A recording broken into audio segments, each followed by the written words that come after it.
Then the next topic जो हमारे पास इस फैमिली का, these are the lead pigments. ठीक है, लेड पिगमेंट्स क्या होता है हमारे पास, लेड के पीबी के कंपाउंड्स होते हैं with oxides, carbonates and chromates. और ये हमें क्या क्या होते हैं, पिगमेंट से तो ऑब्वियसली कलर दे रहे होते हैं, ये कलर दे रहे होते हैं। These are the lead pigments, they are used in paints. ठीक है ना, तो हमारे पास following are the names, common names and formula of the red pigment. So हमारे पास वाइट रेड लेड पिगमेंट, हमारे पास इसका फॉर्मूला क्या होता है, लेड कार्बोनेट और लेड हाइड्रोक्साइड मिलकर हमारे पास क्या बनाते हैं, वाइट लेड पिगमेंट। ठीक है ना। Then we have red lead pigment, जिसको हम लोग कॉमन लैंग्वेज क्या कह रहे होते हैं, संदूर या सिंदूर कह रहे होते हैं, जिसका फॉर्मूला होता है Pb3O4। ठीक है ना। Then we have chrome yellow pigment, chrome yellow pigment हमारे पास PbCrO4 है। Then we have chrome lead pigment, chrome pigment is PbO with PbCrO4.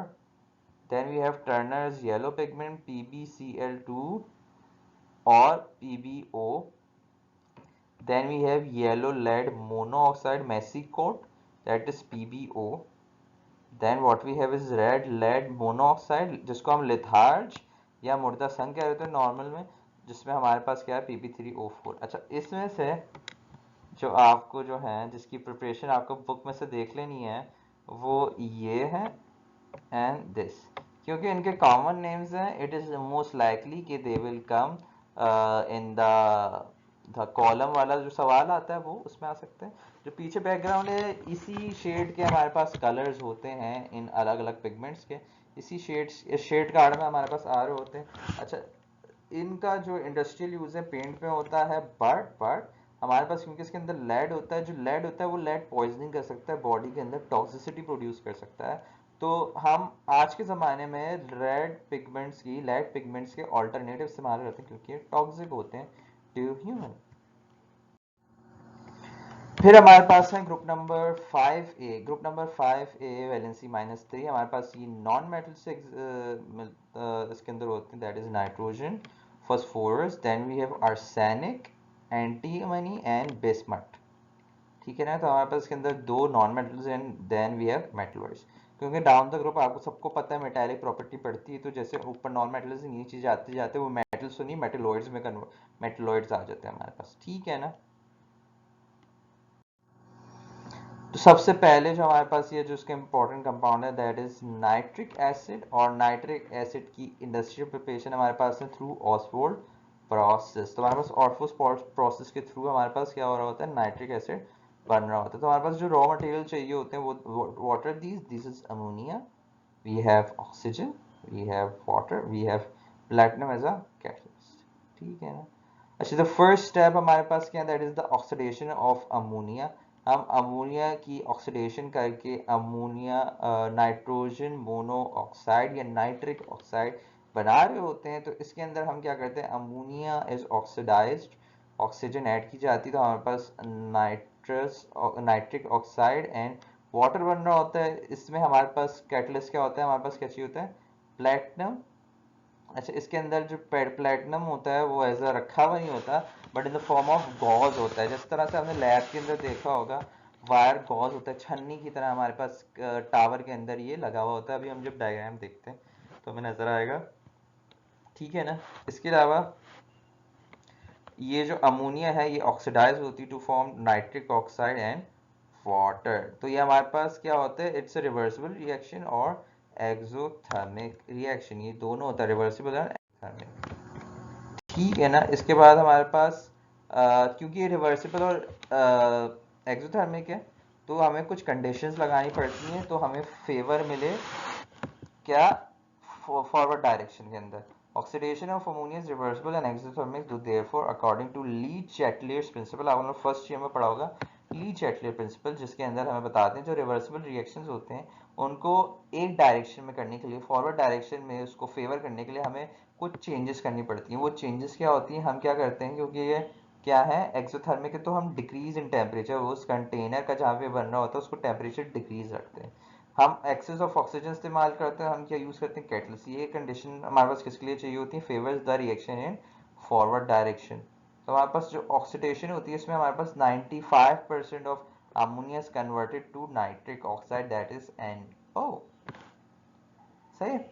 अच्छा, इसके बाद हमारे पास होती है ऑक्सीडेशन ऑफ NO2 NO2। हमें NO से NO2 बना रहे होते हैं। सिंपल सा स्टेप है, सिंपल सा रिएक्शन है। NO से ऑक्सीजन से मिला तो NO2 बनाया। Nitric oxide gas obtained by the oxidation of ammonia is very hot. In order to reduce its temperature, it is passed through a heat exchange where the temperature of nitric oxide is reduced to 150 degrees centigrade. Nitric oxide, after cooling, is transferred to another oxidation tower where it's about 50 degrees centigrade oxidized to NO2। अच्छा भाई, हमारे पास जो NO को NO2 बनाना होता है, इसमें हमें क्या करना होता है, इसमें हमें टेम्परेचर, लो टेम्परेचर पे हमारे पास ये रिएक्शन होता है। बट हमारे पास, आपको पता है कि NO जो बन के आ रही होती है वो एक एक्सोथर्मिक रिएक्शन से बन के आ रही होती है, तो हीट इवॉल्व होकर उसमें वहाँ पे टेम्परेचर पड़ा हुआ होता है। तो हमें क्या करना होता है, हमें टेम्परेचर लो करना होता है। तो हम एक हीट एक्सचेंजर इस्तेमाल करते हैं। हम आगे फ्लो डायग्राम देखेंगे उसके अंदर। हीट एक्सचेंजर से उसका टेम्परेचर लो करते हैं टू 150 डिग्री सेंटीग्रेड, और जब तक ये एक और ऑक्सीडाइजिंग टावर में पहुंचती है 50 डिग्री सेंटीग्रेड लो हुआ होता है, and then it becomes NO2। ये हमारे पास डायग्राम है। इस डायग्राम में आप देख सकते हैं हमारे पास प्लेटिनम और RH जो है हमारे पास, यहाँ पे ये एलिमेंट जो हैं ये इसके गॉस की तरह, छन्नी की तरह ये लगे हुए हैं हमारे पास। ठीक है, हमारे पास कन्वर्टर, उसके अंदर अमोनिया और एयर हमारे पास आती है, एयर से हमें ऑक्सीजन मिलती है, NO बनता है। और मैंने कहा था कि कूलर कूलर होता है। ये कूलर क्या करता है, टेम्परेचर कूल डाउन करता है, टेम्परेचर कूल डाउन करता है। कूल डाउन के बाद ही हमारे पास ऑक्सीडेशन टावर जो स्टेप 2 यहाँ पे हमारे पास हो रहा होता है, NO2 बन रही होती है। देन वी हैव NO2 के बाद हमारे पास स्टेप नंबर 3 है क्या, एब्जॉर्प्शन इन वाटर। वाटर के अंदर एब्जॉर्प्शन किस तरह से होती है, NO2 is introduced into a special absorption tower। NO2 gas pass through the tower and water is showered over it by the absorption nitric acid of this obtained। ठीक है, simply क्या हो रहा होता है, हमारे पास नाइट्रो NO2 आ रही होती है ऑब्जॉर्प्शन टावर में। ऑब्जॉर्प्शन टावर इसको क्यों कह रहे हैं, क्योंकि ऊपर हम वाटर का स्प्रे लगा होता है। ये वाटर का स्प्रे क्या करता है, नीचे हमारे पास शावर डाउन करता है वाटर को, जिससे क्या होता है, ये मिक्स होती है। It's very mixable in mixable in water. तो हमारे पास क्या बनता है, नाइट्रिक एसिड। नाइट्रिक एसिड बनता है। ठीक है ना। अच्छा, हमारे पास यहाँ पे एसिड प्रूफ फ्लिंट लगी हुई होती है, क्योंकि ये एसिड बन रहा होता है, तो इसको बचाने के लिए हमारे पास कंटेनर को कोरोजन से, खराब होने से, तो हमारे पास ये एसिड प्रूफ फ्लिंट्स लगी हुई होती है। Nitric acid so obtained is very dilute. Obviously water के वाटर से मिलके बन रहा है तो बहुत डाइल्यूटेड होगा। It is recycled in absorption shower to the more and more NO2 can absorb. हमारे पास बार बार रिसाइकलिंग होती है। यहाँ पे जो हमारे पास डाइल्यूटेड नाइट्रिक एसिड बनता है ये दोबारा से रिसाइकिल होता है, हमारे पास और कंसनट्रेटेड बन सके। कंसनट्रेटेड कितना बन सकता है साइकिल के, अप टू 98% कंसनट्रेटेड। इसके बाद क्या होता है, अगर हमें 68% कंसनट्रेटेड जो हमें मिलता है, 68% कंसनट्रेटेड हमें जो नाइट्रिक एसिड मिलता है, इसको हमें अगर 98% करना है तो हमें इसको डिहाइड्रेट करना होगा, इसमें से वाटर निकालना होगा। ऑब्वियसली डाइल्यूटेड है तो उसको कंसनट्रेटेड करने के लिए या तो आप और NO2 डाल दो, या तो इसके अंदर से वाटर निकाल दो। इसके अंदर वाटर निकाल दोगे तो और कंसनट्रेट हो जाएगा। तो उसके लिए हम क्या करते हैं, डिहाइड्रेटिंग एजेंट इस्तेमाल करते हैं। For the preparation of concentrating nitric acid हम क्या यूज करते हैं, concentrated sulphuric acid as a dehydrating agent.